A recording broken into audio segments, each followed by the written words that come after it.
¿Sí?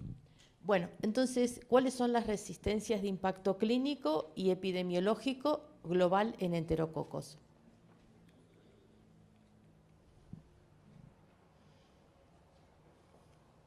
Bueno, ustedes saben, enterococos puede producir también enfermedades o infecciones banales, como infección urinaria, pero también endocarditis, sepsis, bacteriemia. Es un colonizante del tracto gastrointestinal, no solamente de humanos, sino también de animales. Tiene una gran capacidad de sobrevivir en ambientes hostiles, tiene factores de virulencia, capacidad de formar biofilms, muchas resistencias intrínsecas y capacidad para incorporar determinantes genéticos de virulencia y de resistencia. En Estados Unidos, fíjense, se producen aproximadamente 54.500 infecciones por enterococo banco R y el 10% de estos terminan en mortalidad. Uno de los problemas que ocurrió también, como les venía diciendo, una de las especies que también tuvo mucho impacto la pandemia COVID es en los enterococos. Hubo un cambio realmente importante, seguro que ustedes lo vieron, pero uno, como lo vimos nosotros en la Argentina, uno se queda más tranquilo cuando eso le pasa a más de un país, y está publicado. Y esto fue lo que ocurrió. Fíjense, diferencia en la epidemiología de las bacteriemias comparaban pacientes críticamente enfermos que tenían COVID y que no tenían COVID. En este estudio, ¿sí?, se enrolaron 53 centros de 19 países, 5 continentes, 829 pacientes. Críticos, tratados con bacteriemias, un porcentaje, el 30% tenía COVID y el resto no tenían COVID. Y lo que pasó, se observó que los pacientes que tenían COVID presentaron mayor frecuencia respecto a los pacientes sin COVID en las bacteriemias por enterococo. Lo mismo vimos nosotros, 20 versus 9, y en Acinetobacter, ¿sí? Nosotros era impresionante cómo cambió la proporción, por ejemplo, de neumonía, donde históricamente teníamos Staphylo aureus y Pseudomonas, y fue reemplazado el Staphylo aureus por la Klebsiella. Es decir, cambió la proporción de los patógenos. Y en bacteriemia también, digamos, no es que el enterococo empezó a ser la primera causa de bacteriemia, pero aumentó muchísimo la proporción, el doble. Y nosotros lo vimos también esto en la Argentina. Y por supuesto se asoció con el doble de mortalidad, ¿sí?, en aquellos pacientes que tenían COVID. Entonces se mostró que la epidemiología de las bacterias difirió en pacientes con COVID y sin COVID, con predominio de una bacteriemia enterocóxica en pacientes COVID y con mayor riesgo de mortalidad. Bien, nuevamente, otro trabajo cita este fenómeno, dice: enterococos y COVID, la emergencia de una tormenta perfecta, y es así lo que ocurrió. Ustedes saben que las infecciones virales producen cambios. Esto no es solamente el COVID, cualquier infección viral produce un cambio en el microbioma humano, y ahí no emergen, sino que empiezan a tener más preponderancia las especies de enterococos, debido a que hay mayor permeabilidad intestinal. Entonces, en este trabajo ocurrió algo semejante. Lo que se veía, que los estudios preexistentes mostraban una diferencia significativa en la composición del microbioma, ¿sí?, de aquellos pacientes que tenían COVID, a favor del género de enterococos. Es decir, un poco parecido a lo que tenía el trabajo anterior. Esos cambios no eran que eran momentáneos, ese cambio en el microbioma, sino que eran cambios que persistían durante tiempos prolongados. Entonces se supone que los que tienen long COVID también debería estar afectado el microbioma, ¿no? ¿Qué otra cosa se observó? Que en estos pacientes, en cuanto a los pacientes con bacteriemia, el enterococo se aislaba con mayor frecuencia significativa, ¿sí?, en comparación con la era pre-COVID. No solamente que hay diferencias pacientes con COVID y sin COVID, sino que hay persistencia en la proporción de enterococos si uno compara post-pandemia versus pre-pandemia. Bueno, es decir, múltiples trabajos confirman eso y como conclusión, este trabajo saca que hay una estrecha sinergia entre el COVID y los enterococos que podría representar una amenaza para explorar la relación entre ambos patógenos. Es decir, estos cambios que se producen a nivel microbioma pueden alterar de alguna manera las proporciones, de hecho lo han hecho en enterococos, y sabiendo cuál es el problema que tiene enterococo de las altas resistencias, es muy probable que hayan aumentado y demore mucho que vuelvan a bajar en la proporción y en la resistencia. Bien, entonces, ¿qué pasa con el aumento de las infecciones por COVID? Entonces, se observó aumento, es decir, todos los trabajos concluyen eso, tampoco hay tantos, pero estos 4 son muy contundentes, aumento de la incidencia por infecciones por enterococos en pacientes críticos. En algunos centros llegó a representar, no en Argentina, pero en algunos centros llegó a representar casi entre el 25 y el 50% de las bacteriemias asociadas a dispositivos en las unidades críticas, con una tasa de mortalidad del 40%, que es muy alta, ¿sí? Para enterococos también. Y en algunos hospitales también se observó el aumento de colonización por BRE.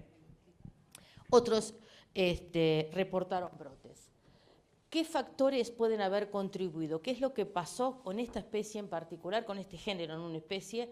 Es que puede haber seleccionado la alta prevalencia de enterococos. Bueno, primero, la gran cantidad de uso de antibióticos. Ustedes saben que ocurrió durante COVID. Las alteraciones en la microbiota, digamos, las alteraciones lo que facilitó es la traslocación intestinal. Entonces, los enterococos que están en el lumen del intestino pasaron a la sangre y, bueno, frente a huéspedes comprometidos, entonces tuvieron más posibilidades de producir infección.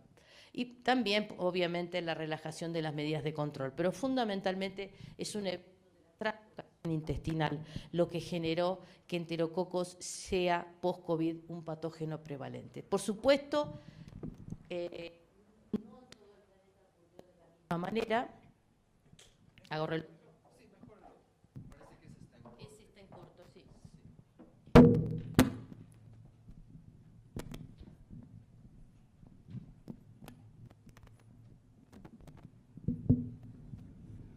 Hola. Algunos países, como puede ser Dinamarca, redujeron la duración y el número de brotes. En Latinoamérica, en general, se observó un aumento de las infecciones por BRE. Bien, para que vean cómo la pandemia, que parece que terminó, siempre estamos viendo cosas que estamos viendo post-pandemia de epidemiología que cambió para mal, la mayoría de las veces. Algunos países tendrán la capacidad de revertir esa situación y otros, no sé, veremos, dependerá. Bien, vamos ahora directo a las resistencias. Ustedes saben que los enterococos tienen resistencias naturales, algunas son de género, otras son de especie. Las resistencias naturales de género, lincosamidas, trimetroprima, esas se las tienen que saber de memoria. Estas sí, lincosamidas, trimetroprima sulfa, las viejas quinolonas y múltiples betalactámicos, es decir, cosa de no probar estas drogas. Las resistencias propias de especie, también tenemos un par. Estas seguimos con las de género. Fíjense, los betalactámicos, hay drogas que no van a probar de ninguna manera, todo lo que son las oxas, las cefalosporinas de primera, de segunda, de tercera, inclusive las cefalosporinas de quinta no son drogas buenas para los enterococos. ¿Qué más? De cuarta también, por supuesto, y el astrionam. Es decir, todos esos betalactámicos nunca se les ocurra probarlos porque no funcionan con enterococos, ¿sí? Con enterococos hay pocas posibilidades de probar, ¿sí? Por estas resistencias naturales. Todos los enterococos son tolerantes a los beta-lactámicos y a los glicopéptidos. Saben lo que es la tolerancia, ¿no? Es una bactericidia disminuida. Por esta tolerancia que tienen a estas dos drogas, cuando uno tiene una infección severa por enterococo, siempre tiene que hacer una terapia combinada con un beta-lactámico o un glicopéptido más un aminoglucósido, en tanto ese aminoglucósido sea sensible, ¿sí? Infecciones severas no hay forma de tratarlas a menos que se trate con esta terapia combinada. Por supuesto hay otras terapias, pero estas son las que primero se utilizan. ¿Qué pasa? Los enterococos también tienen resistencia de bajo nivel a los aminoglucósidos, no penetran, ¿sí? A de bajo nivel no. Pero cuando se combinan con un beta-lactámico o con un glicopéptido, se produce una desestabilización de la pared celular, entonces ahí sí los aminoglucósidos pueden entrar. Por eso tienen que actuar los dos juntos, ¿sí? Ni los aminoglucósidos solos, ni los beta-lactámicos, ni la vancomicina sola en infección severa, sino siempre combinados, porque entre los dos sinergizan. Bien, ¿qué más? Nunca van a probar esto, jamás van a probar los discos de carga normal, nunca, siempre van a utilizar lo que llamamos los aminoglucósidos de alta carga, que con ellos sí van a poder decir si hay sinergia o no hay sinergia con el beta-lactámico o con el glicopéptido, ¿sí? ¿Se dan cuenta la cantidad de antibióticos que ya de entrada no tenemos que usar en enterococos, ¿no? Bien. Ahora vamos a las resistencias de especie. Bueno, tenemos aminoglucósidos, algunas enzimas de aminoglucósidos, la ampicilina en la mayoría de los Faecium y Raffinosus, ¿sí? La vancomicina, la resistencia natural que dan el BANC, el gen BANC, que es un gen cromosómico, ¿sí? Da resistencia de bajo nivel en especies en particular como Gallinarum, Caseliflavus, Flavescens, ¿sí? Entonces, si uno tiene en la tipi, hace una tipificación, estos son enterococos móviles, y le da movilidad, ¿sí? Entonces ya la vancomicina no la puede informar, o la tiene que informar R, ¿sí? Porque tiene resistencia de bajo nivel, y si uno trata alguna de estas especies que tienen resistencia natural con vancomicina, va a haber falla de tratamiento. Bien. Ahora, aparte de todo este background, también ha adquirido resistencias a través del tiempo a todo lo que se les ocurra, ¿sí? Aminoglucósidos de alto nivel, si ya no es resistencia de bajo nivel, resistencia de alto nivel a aminoglucósidos, resistencia de alto nivel a los beta-lactámicos, resistencia a vancomicina, ¿qué más tenemos? Bueno, por supuesto, glicopéptidos, y en los últimos años esta resistencia, que es infrecuente, pero existe la resistencia a las nuevas drogas. Y ahí tenemos el Linezolid, ¿sí? Y no solamente los mecanismos cromosómicos, sino, como vamos a ver, estos nuevos mecanismos que emergieron, que son mecanismos plasmídicos, ¿sí? Que son transferibles. Entonces, dentro de la resistencia adquirida a beta-lactámicos, tenemos la producción de beta-lactamasas. ¿Qué frecuencia tiene? Bajísima. ¿En qué especie se da? En el 99% se da en una especie, que es Fecalis. Sin embargo, está descripta en Faecium, pero si uno piensa una beta-lactamasa, lo va a pensar primero en Fecalis. Bueno, no me voy a adelantar porque si no me voy a quemar a mí misma. Después vemos esto. Después, la otra resistencia adquirida, ¿sí? Es el alto nivel de resistencia, ya por PBPs modificadas en especies como Faecium y Raffinosus. Vamos a ver cada uno en detalle. En Fecalis, ¿sí? Que les decía que son beta-lactamasas positivos, ¿qué puedo hacer en el antibiograma? En el antibiograma CLSI no tiene estandarizado el AMPI-sulbactam. Si uno probara a una concentración de inóculo alta, en vez del 0,5 de McFarland, un 2 de McFarland, y prueban AMPI y AMPI-sulbactam, si la cepa tiene beta-lactamasa, sí la van a ver. ¿Qué beta-lactamasas tienen? Unas que se llaman penicilinasas, que son las beta-lactamasas más tontas que hay, que hidrolizan penicilinas, ¿sí? Que son las que tienen los estáfilos también. Entonces, fíjense, si uno prueba el 0,5 de McFarland, van a ver que casi no hay diferencia entre AMPI y AMPI-sulbactam. Pero si prueba un 2 de McFarland, ven la diferencia. Cuando hay más inóculos se puede ver mejor la diferencia entre AMPI y AMPI-sulbactam. esa beta-lactamasa es inducible, por eso ven una pequeña inhibición donde está la flecha, ¿sí? Es inducible, igual que la penicilinasa de los estáfilos. Entonces, los sustratos ya los vimos, es inhibida por los inhibidores de beta-lactamasa comunes, surfactán, clavulánico, y siempre lleva la resistencia asociada porque está en el mismo plásmido. Así que otra de las formas de poder identificarla, si veo resistencia de alto nivel agenta, es porque es altamente probable que sea esta beta-lactamasa. Y hay efecto inóculo, por eso me da la posibilidad de poder diferenciar si hago un antibiograma con un inóculo más alto, ¿sí? Frecuencia a nivel global baja, pero existe. Bien. El otro mecanismo es de las mutaciones en las PBPs. Ustedes saben que normalmente los enterococos tienen una SIM borderline, ¿sí? Porque tienen esta resistencia a mutaciones en PBP y PBP5.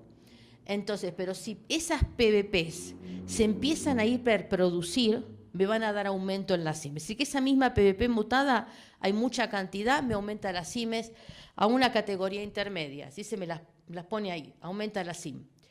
Pero si encima de esa hiperproducción se le empiezan a sumar mutaciones, las SIMs aumentan otra vez y ya se me va a altos niveles de resistencia. ¿Sí? Eso es un fenómeno que se da secuencial. Cuando yo ya tengo los enterococos con estas SIMs a ampicilina, ya obviamente no funcionan los beta-lactámicos de ninguna manera, ¿sí? Ni siquiera con sinergia.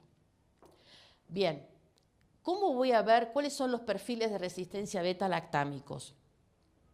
Una cepa que es wild type, ¿sí? De fecalis, la voy a ver sensible, ¿sí? Al beta-lactámico y a la inhibidor más beta-lactamasa, es decir, porque no hay ningún efecto, no hay beta-lactamasa, es salvaje, no pasa nada.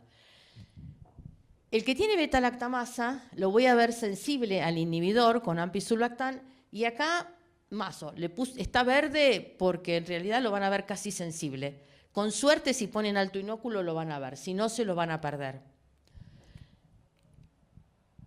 Un faecium, ¿cómo veo? De bajo nivel, un faecium de bajo nivel, voy a ver resistencia AMPI y a los inhibidores porque por lo general no tienen beta-lactamasa.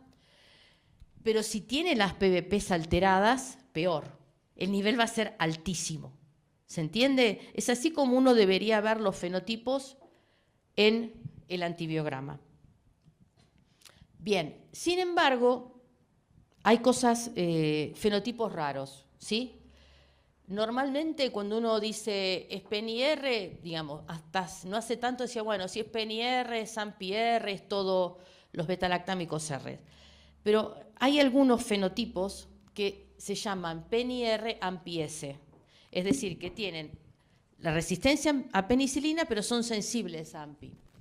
Se empezaron a detectar en el 2003 en distintos países. ¿Y qué es lo que tienen estos enterococos que son PNIR y AMPI-S? Tienen mutados la PBP4, una mutación. Entonces,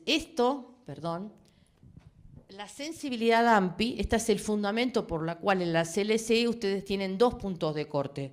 Uno para PENI y uno para AMPI. Porque el AMPI no debe usarse para predecir la sensibilidad PENI. Si ustedes quieren saber cómo es PENI, si van a utilizar penicilina para un enterococo, tienen que probar PENI. ¿Ok? Porque puede ser, ¿se entiende? Si es PENI-S está todo bien. Pero no pueden probar AMPI, ¿sí? Porque obviamente puede haber un desfasaje en ese fenotipo. Puede ser que sea AMPI-S o PNIR. Por esto es que la CLSI utiliza y dio estas recomendaciones, que ya las saben, pero no está mal que las recordemos de dónde vienen, ¿sí? Algunos comentarios que ya son obvios, pero por las dudas se los digo. Si ustedes tienen el resultado de AMPI, se puede extrapolar a amoxicilina. Es lo mismo, son drogas equivalentes. Eso siempre es así para todos los bichos, casi. Hay alguna excepción. Oye, se me pasa rápido. Entonces, ¿qué dice la CLSI? La sensibilidad AMPI, si vos tenés una cepa, un enterococo que es sensible a AMPI, podés hacer una extrapolación a la sensibilidad al resto de las drogas. AMPI, amoxi, surfactán, clavulánico, no importa.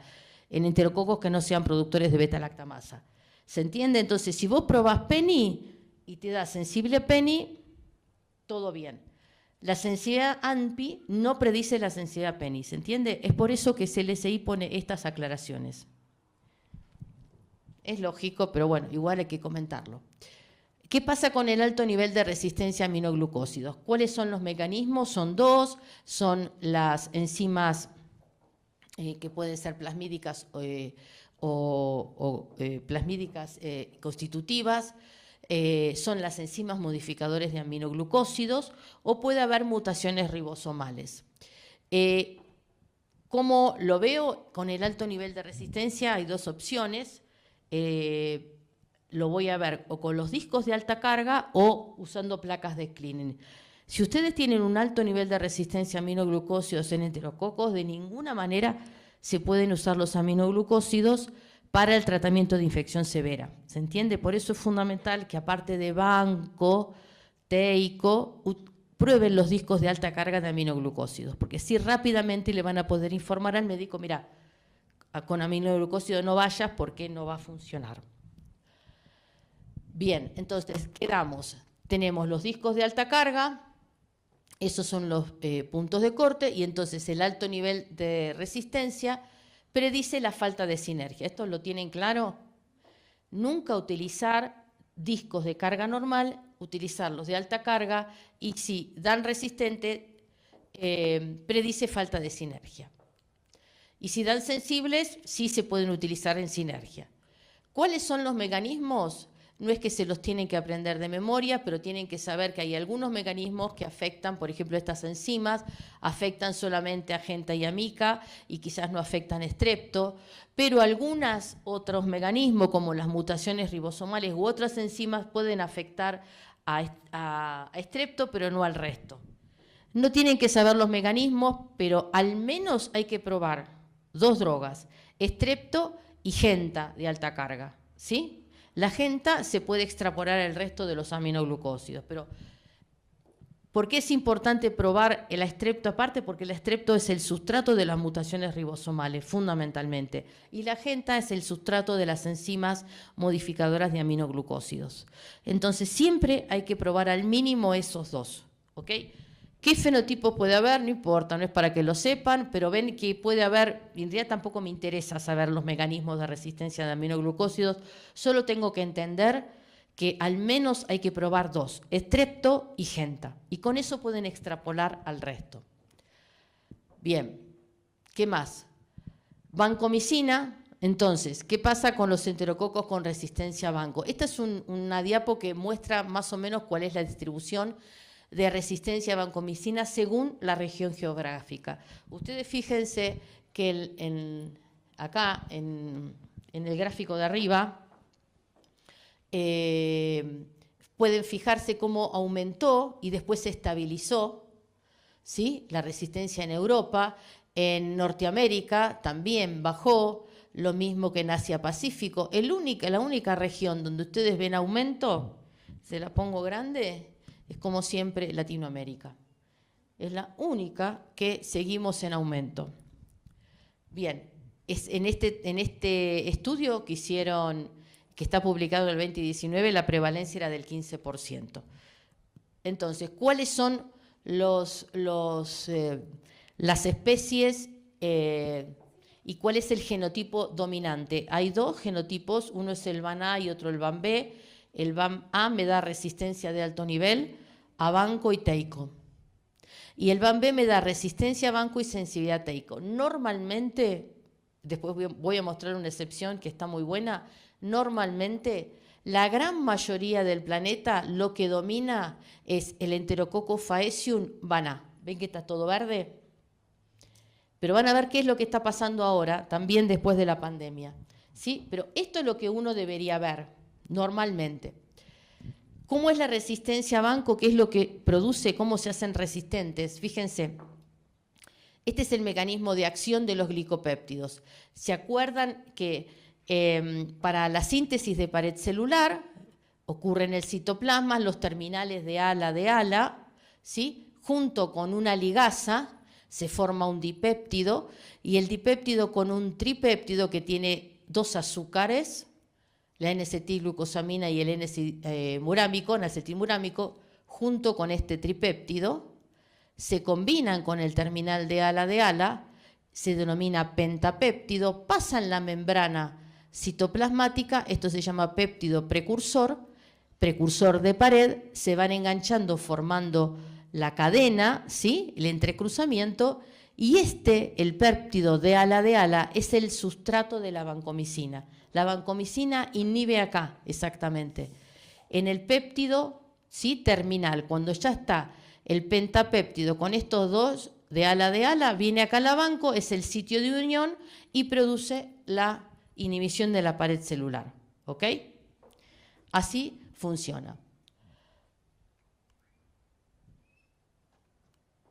Bien, pero no está solamente el VANA. Hoy en día se dice que hay un alfabeto VAM, que son estos 9. A ver, son 9. 1, 2, 3, 4, 5, 6. Sí, hasta el otro día eran 9. Bueno, 9. Del VANA al VANN. ¿Y cómo se diferencian entre ellos? Hay diferencias que son genotípicas. ¿Y eso de qué depende? Depende si están en un elemento móvil o están en el cromosoma. ¿Cuál es el precursor del péptido glicano? Si es de ala de lactato o de ala de serina. Y también depende si son transferibles, si se pueden transferir de una especie a otra. Entonces, las primeras diferencias son las genotípicas y las segundas son de expresión. Es decir, ¿cuál es el perfil de resistencia que van a tener? Algunos están súper inducidos y dan alto nivel de resistencia, otros tienen expresión muy baja porque tienen promotores débiles, que eso está asociado con el nivel de resistencia, ¿sí? Y la expresión puede ser inducible o constitutiva. Constitutiva es que se expresa siempre, inducible que necesitan un inductor, como puede ser la vanco, la teico o algún otro, ¿sí? En base a eso, tampoco se lo tiene que saber, pero fíjense, toda esta clasificación, ¿sí? Por ejemplo, del VAN al VAN-D, el terminal es de ala de lactato en vez de ala, ¿sí? Y estos terminales tienen muy poca afinidad, 1000 veces menos afinidad hacia la vanco que el terminal de ala. En cambio, los que terminan con de ala de serina se pueden unir un poquito más a la vanco. No es un terminal de ala, pero se pueden unir un poco más. Y eso va a depender del nivel de resistencia, ¿sí? Fíjense, los que tienen este terminal que no se une, tienen 1000 veces menos afinidad a alto nivel de resistencia vanco, ¿sí? Alto nivel de resistencia al teico, sin embargo el otro da sensibilidad a teico. Si son transferibles o no, lo mismo que decíamos, si se expresa de manera inducible, constitutiva, si está en un plásmido, en un cromosoma. No importa, no es para que lo sepan de memoria, sino de dónde sale toda esta clasificación de los distintos VAN. ¿Cuáles son los más importantes? Hoy todavía, hasta hoy, mañana no sé, el VAN-A y el VAN-B. Porque los dos tienen muy alto nivel de resistencia a vanco y porque son transferibles y tienen una importancia epidemiológica al ser transferibles. ¿Se entiende? Por eso son los más exitosos a nivel global. Bien, ¿cómo voy a verlo? El fenotipo VAN-A, hablábamos antes, tiene alto nivel de resistencia a los dos. No debería darme problema identificarlo en un antibiograma. Fíjense, esta es la vanco y esto es la teico. Alto nivel de resistencia. El péptido glicano es el de lactato, es transferible, consecuencias epidemiológicas. Y en el antibiograma o en la CIMES da alto nivel de resistencia a vanco y teico. No me ofrece ni una dificultad. Donde estoy complicada es en el VAN-B, porque el VAN-B también es transferible, tiene consecuencias graves, pero ¿cuál es la limitación del VAN-B? Hay VAN-B que son de alto nivel, entonces me dan resistente a vanco y sensible a teico, pero hay VAN-B que son de recontra bajo nivel, entonces me dan halos acá, que es en la zona de intermedia. Entonces tengo que tener el ojo muy afilado para poder identificarlos, ¿sí? Y acá lo que es crucial es siempre mirar dentro de las zonas de inhibición, siempre leer a las 24 horas. Son puntos críticos en el antibiograma para poder detectar bien el bajo nivel de resistencia a vancomicina y no perderme este fenotipo, porque ustedes saben que este paciente va a ir a tratamiento. Si ustedes no le dicen que es VAN resistente a banco, no importa que le digan VAN B, le tienen que decir que es resistente a banco. Si no le dicen, este paciente va al fracaso. ¿Sí? ¿Se entiende? Bien, entonces ahí tenemos que poner el ojo. La CIM es así borderline y sensibilidad a teico. Y el otro, que también es medio complejo, pero si le tengo cancha a la tipificación me va a ir bien, son los VAN-C, que ya contamos que es resistencia intrínseca. Me va a dar recontra bajo nivel, me da sensible a teico, pero miren lo que da la sensibilidad a banco. Un desastre, es decir, puede darme de 12 hasta 20. ¿Cómo identifico los VAN-C? Que también siempre hay que informarlos, no importa cómo les dé el halo, se informan resistentes a banco. Le voy a prestar atención a la TIPI. ¿Es un enterococo móvil? Los enterococos móviles en caldo son estas especies, Caseliflavus flavescens gallinarum, se informan resistente a banco. También tienen la mayoría pigmento amarillo. Y hay una prueba que es el alfa-metilglucopiranósido, también da positiva. ¿Sí? Si ustedes están atentos a la TIPI, cuando vean este bicho, inmediatamente la banco la pongan R. ¿Cómo voy a informar? El fenotipo VAN-A les va a dar como tiene que dar y como le da y no va a haber ningún problema. El fenotipo VAN-B, los de alto nivel no van a tener problema, pero acuérdense que hay algunos que están acá. ¿Sí? Son la minoría, pero son problemáticos. ¿Cómo lo informo? Siempre resistente a banco y sensible a teico, pero no importa que me dé sensible, lo tengo que informar resistente a banco. ¿Cómo da el C? Es el más difícil de todo, pero tengo la salvación de la TIPI, la mayoría me dan S. O eventualmente pueden dar R, pero la mayoría dan acá. ¿Cómo lo informo? Siempre resistente a banco y sensible a teico. Saquen una foto si quieren de esta diapo porque la van a necesitar el miércoles.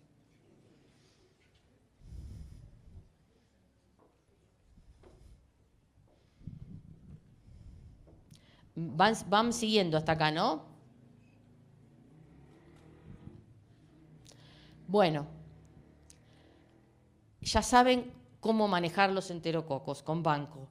¿Qué es lo que está descrito? Cualquiera. Es decir, cualquier enterococo puede tener cualquier gen, ¿sí? Por más que los más importantes son los que les marcamos acá. ¿Sí? VAN-A, VAN-B, Fecalis y Faecium, pero cualquier cosa puede ser posible. Fíjense, Gallinarum y Caseliflavus que tienen el VAN-C, ojo, que también pueden tener, es más, nosotros tenemos un brote descripto de enterococo Gallinarum VAN-A, ¿sí? Con alto nivel de resistencia a banco. Tenía el VAN-C, aparte el VAN-A. Y otra cosa que es interesante, a ver si marqué algo más, bueno, esto, que ya lo dijimos, y esto, que no solamente los VAN son exclusivas de los enterococos, por eso necesitaba dar esta charla antes que la de VISA o la de BRCA, porque fíjense que Aureus con alto nivel de resistencia ya fue descrito, son los llamados BRCA, también tienen a Galactiae, con el VAN-G, creo, sí, con el VAN-G, son esporádicos pero existen, y también tienen el grupo mitis con el VAN-B. Es decir, cualquiera de los que son transferibles, VAN-A y VAN-B, fundamentalmente, pueden pasar a cualquier especie. Y esto es lo más peligroso. Estos son eventuales, pero tenemos que estar en el presente que puede ocurrir. Estén atentos. Bien, entonces decíamos, lo normal es lo normal. Es lo frecuente, no es normal o anormal, es lo frecuente, es lo que yo le mostré hasta ahora. Pero hay cositas raras que van apareciendo, ¿sí? Se las muestro acá para que estén atentos, ¿sí? Que aparecen algunos genotipos están emergiendo. ¿Qué pareció?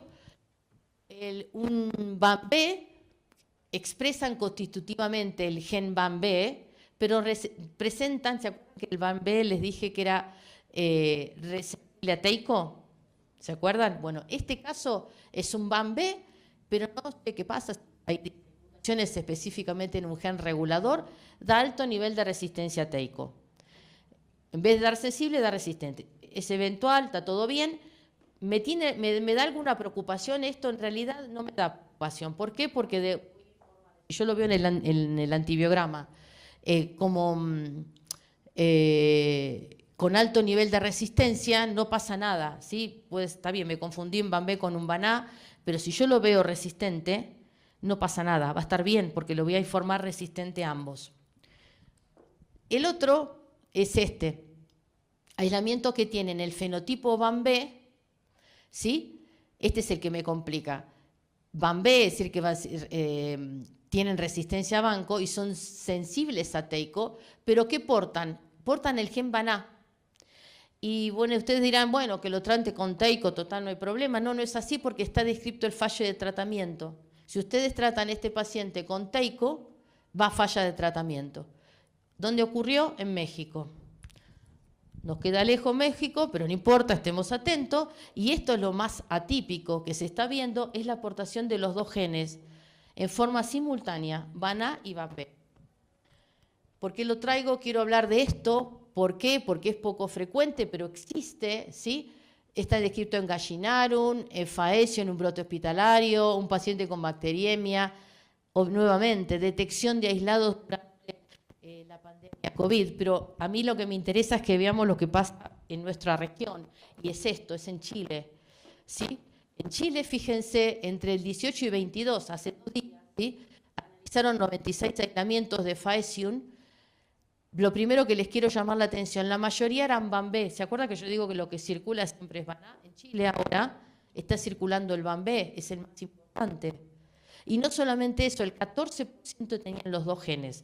Es una locura. Es decir, está ya en nuestra región. Esto nos va a llegar primero a nosotros, a Chile, a Argentina, va a cruzar la cordillera, va a pasar, y después le va a llegar a ustedes. ¿Se entiende? Por eso nosotros y ustedes tenemos que estar súper atentos, por más que es en Chile, no importa, pero está al lado, es nuestra región. Estos 14 aislamientos, por lo general, siempre el Bambé, por lo menos en lo que estudiaron hasta ahora y en los anteriores también, el Bambé está en el cromosoma y el Baná está en un plásmido. Y se dice que por eso puede ser que sea más estable, porque lo que es muy complicado es que convivan dos plásmidos, un Baná y un Bambé, en el mismo enterococo. Hay mucha competencia entre ellos, hay mucho gasto de energía y no se la banca el enterococo, pero si el enterococo logró insertar en su cromosoma el Bambé y aparte tiene el plásmido, es bastante estable y se la banca más que tener dos plásmidos por separado. ¿Cuáles son las implicancias microbiológicas de esta coexistencia? ¿Sí? Representan un alto nivel de resistencia, ¿sí? Que lo hubiesen tenido igual por el Baná. Hay limitadas opciones disponibles. Esta coexistencia de ambos genes indica una mayor movilidad genética, facilitando la propagación entre cepas y especies, y no solamente del Baná, sino del Bambé. Los dos se estarían movilizando. Lo que ya hablamos antes de que la localización del Baná en plásmido y el otro en cromosoma da mayor estabilidad, y como que refuerza que también se debería hacer una vigilancia, no continua, pero en algún momento alguna vigilancia para ver qué es lo que está circulando. Nosotros, por ejemplo, no hacemos vigilancia de rutina, hacemos vigilancia obviamente de enterococos, pero no molecular. Y esto nos puede estar pasando. ¿Cómo nos estaría pasando? Porque para poder vislumbrarlo habría que hacer un corte y analizar, hacer una PCR, Baná y Bambé, a enterococos que tengan fenotipo Baná. Si no hacemos eso, no hay cómo detectarlo, ¿sí? Bien, los métodos disponibles son múltiples, todo funciona muy bien, así que tampoco hay problema para la banco, todos los que están acá, para las PCRs, para los métodos fenotípicos. No tenemos dificultades para el alto nivel, tenemos dificultades para el Bambé y el Bancé, y siempre la precaución de hacer una lectura bien interpretada, 24 horas, y leyendo las colonias dentro del halo, de banco y de TEICO. ¿Sí? Esa es la única herramienta que tenemos, a menos que queramos hacer vigilancia molecular, y para la rutina, realmente, por lo menos en Argentina, es súper costosa, así que no estaría dentro de nuestras posibilidades.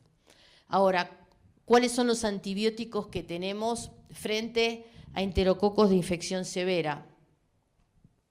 Lo de la tabla es para estáfilo, que la vamos a ver mañana, pero enterococos, fíjense que poquito que tenemos infección severa. Ya les conté, las cefalosporinas de quinta, olvídense, no funciona, por más que algunos que digan que sí, nada, nada. Vancomicina en enterococos sí, pero en BRE no, por supuesto. Lo que sí tenemos son estas dos drogas que son fabulosas, linezolid y daptomicina. BRE con tigecyclina no, y enterococos la mayoría más o menos, ¿sí? Dependerá de cada uno, ¿sí? Pero fíjense lo poco que tenemos para enterococos BRE. Bien, y acá está lo que hablábamos hoy de la mañana, esta nueva categoría, la sensibilidad dosis dependiente, que consiste en que posibilidades de aumentar dosis, disminuir el intervalo entre dosis, modificar el tiempo de infusión, o podemos combinarla. Cualquiera de estas las podemos combinar, pero no a nuestro criterio, a lo que diga las guías, ¿no? No es que vamos a mandarnos solos. Y están hechas para aumentar el éxito terapéutico. Y los dos ejemplos, uno lo vimos hoy a la mañana, Staphylo aureus y ceftarolina, y el otro ejemplo que les voy a mostrar ahora es cómo cambiaron los puntos de corte para establecer la sensibilidad dosis dependiente para daptomicina y en enterococos. Y también hubo muchos cambios en los últimos años. Estos son las guías actuales del CLSI, pero fíjense cómo fueron cambiando a través de los años los distintos puntos de corte. Y les voy a contar el más importante, ¿sí? Que ocurrió en el 2020, cuando apareció la categoría sensible dosis dependiente en Enterococcus faecium, ¿sí? Porque se dieron cuenta que todos los enterococos que tenían CIMES de 3 a daptomicina, ¿sí? Tenían falla de tratamiento. Pero si uno, en vez de utilizar la dosis estándar, ¿sí? Que es 6 miligramos kilo día, utiliza una dosis mayor, como 8 a 12 miligramos kilo día, ese Enterococcus faecium podía ser tratado perfectamente con daptomicina. Entonces, eso fue lo que ocurrió. Aparece esta nueva categoría, sensible dosis dependiente. ¿Y qué hace? Desaparece la categoría sensible. ¿Qué significa que en Enterococcus faecium no tenga categoría sensible para daptomicina? ¿Qué significaría?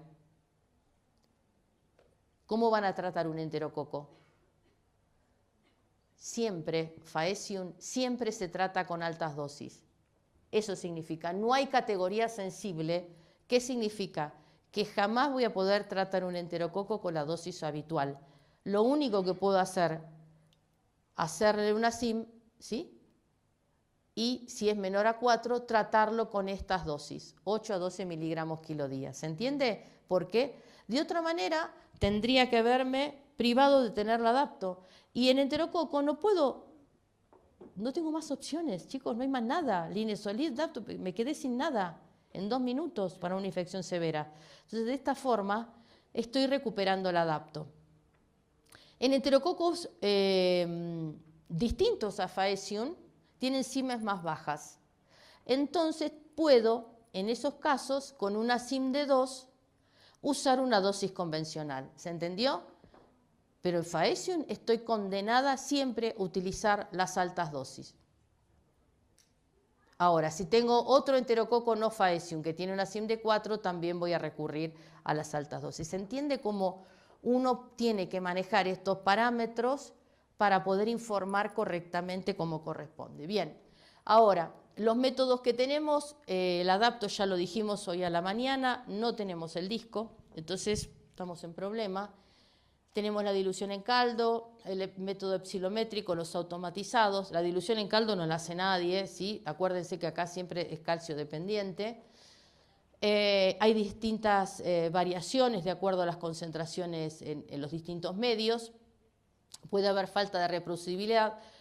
Hoy en día sigue siendo un problema evaluar la SIM a daptomicina en enterococos. La verdad que es un problema serio.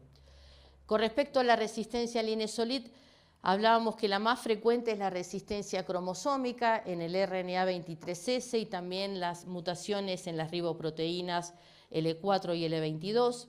pero después emergen estos mecanismos transferibles, como son la metilasa, una metiltransferasa, ¿sí?, llamada CFR, o una proteína de protección ribosomal, OPTRA o POX-A. Esto es importante porque estos mecanismos, ¿saben dónde aparecen? Fundamentalmente en animales para consumo, ¿sí?, por el uso de florfenicol como promotor de crecimiento, porque esto, aparte de tener resistencia al INE, fíjense que da resistencia a cloranfenicol y tetra, que son los antibióticos que más se utilizaban, se siguen utilizando, ¿sí?, para el tratamiento, y muchas veces se utilizaban como promotores de crecimiento. Entonces, no es casualidad que estos genes de resistencia hayan emergido en animales. ¿Por qué? Porque hay mucha presión de selección, porque a los animales no se les da linesolid, ¿sí? ¿Se entiende? No se les da linesolid, pero ¿con qué coseleccionan? Con clorafenicol y tetraciclina, y emerge el mecanismo. Y después pasa al humano y estamos todos mal, ¿se entiende? Entonces la presión de selección se hace en otro espacio y llega al humano. ¿Qué es lo que pueden dar? Se pueden diseminar como brotes intrahospitalarios, ¿sí? Y también se ha documentado la diseminación de plásmidos porque son transferibles. Por lo general, hay muchos brotes, hubo muchos brotes en España de resistencia al linesolid mediada por mecanismos CFR o OPTRA, pero en la mayoría fue por el uso excesivo del linesolid, y apenas, parece que es un mecanismo, un plásmido no tan estable, y apenas uno discontinúa el uso del linesolid, como que se diluye, ¿se entiende? Se diluye y desaparece. Pero ocurre. Y esto les quería mostrar, no sé si hoy me preguntaban si había estos mecanismos, es raro, pero ya este mecanismo en enterococos, el más frecuente de los transferibles, es el OPTRA, ¿sí?, que da resistencia transferible, fundamentalmente se encuentra en fecalis el OPTRA, al INE, tedisolid y cloranfenicol. Se identificaron en humanos y en animales de consumo de origen aviar y porcino, lo mismo que estábamos hablando recién, ¿sí? ¿De dónde salen? Algunos clones tenemos epidémicos, otros no, y estos son los primeros países que se describieron, y acá yo les pongo dónde está descrito en nuestra región. Por el contrario, en Faecium, por lo general no tiene resistencias transferibles. El que mayor es receptor de transferibles es el fecalis, pero en este el que encontramos fundamentalmente esa resistencia cromosómica, ¿sí?, que está asociado por las mutaciones fundamentalmente en el 23S. Entonces, si me preguntan si hay. ¿Es frecuente? No tanto. ¿Tenemos que estar alerta? Sí, porque van a empezar a aparecer. Y no necesito presionar con linesolid. Se presiona en los animales para consumo con otras drogas y emerge. Y otra de las cosas que le quería contar es una sinergia que hay para el tratamiento de fecalis, que es la sinergia entre AMPI y ceftriaxona. Y ustedes dirán, ay, pero ¿cómo voy a combinar? ¿No dijimos que las céfalos de tercera son resistentes naturales? Sí, es verdad, es totalmente cierto, pero hay muchos estudios que han demostrado, ¿sí?, que AMPI y ceftriaxona actúan las dos a nivel de dos PBPs distintas, y que si se ponen juntas hay un efecto sinérgico.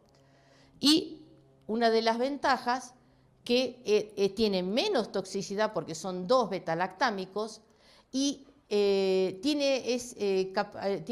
digamos que es importante cuando uno tiene alto nivel de resistencia a aminoglucósidos. Cuando tiene resistencia a aminoglucósidos y no sabe qué usar, ¿sí?, antes de llegar a una droga o DAPTO o LINE, lo que hace, puede combinar dos betalactámicos que son relativamente económicos.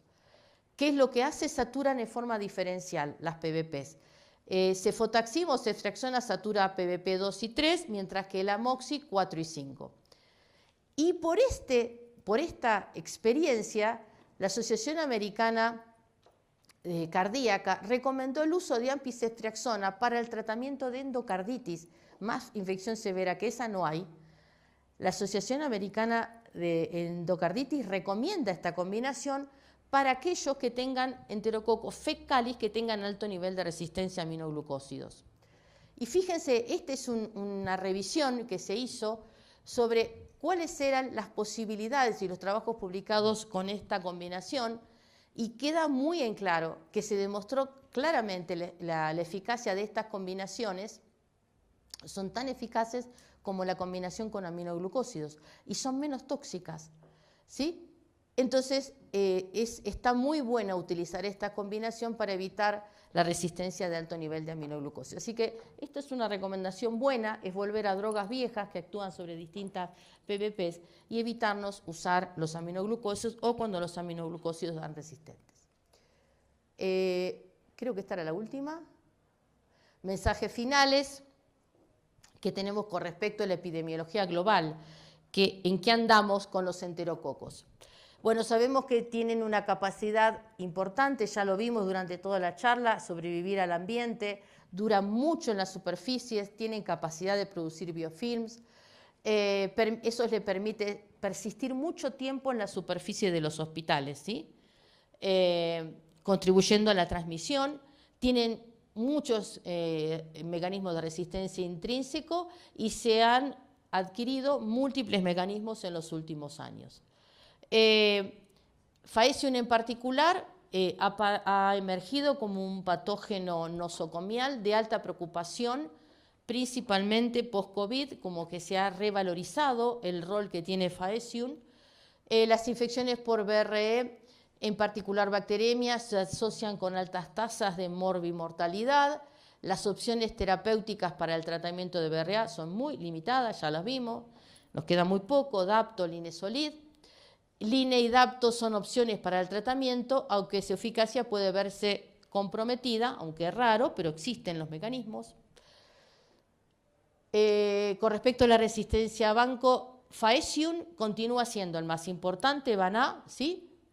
A nivel global, pero estemos atentos que la epidemiología de enterococos ha cambiado durante la pandemia y eso va a depender del país.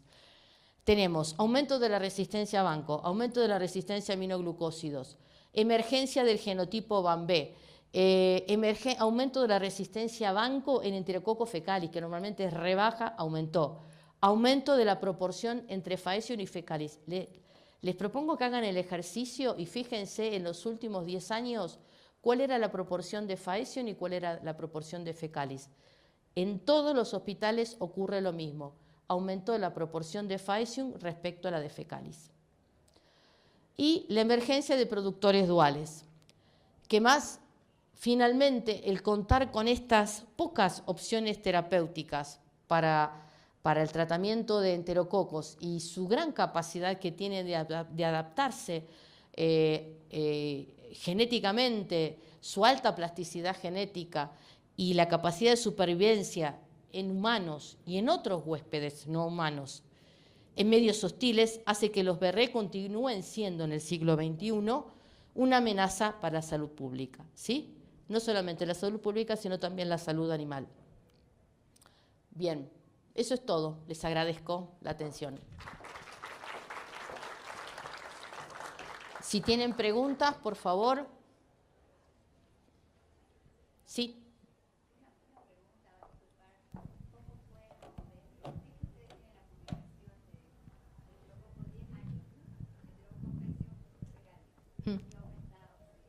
La tienen en su página. Ah, ¿lo tenemos? Sí, lo tienen. Ah, bueno, no me acordaba. Lo vi, sí. Una consulta, doctora, un poquito como que me salgo de contexto o dentro de lo que es la epidemiología de los enterococos.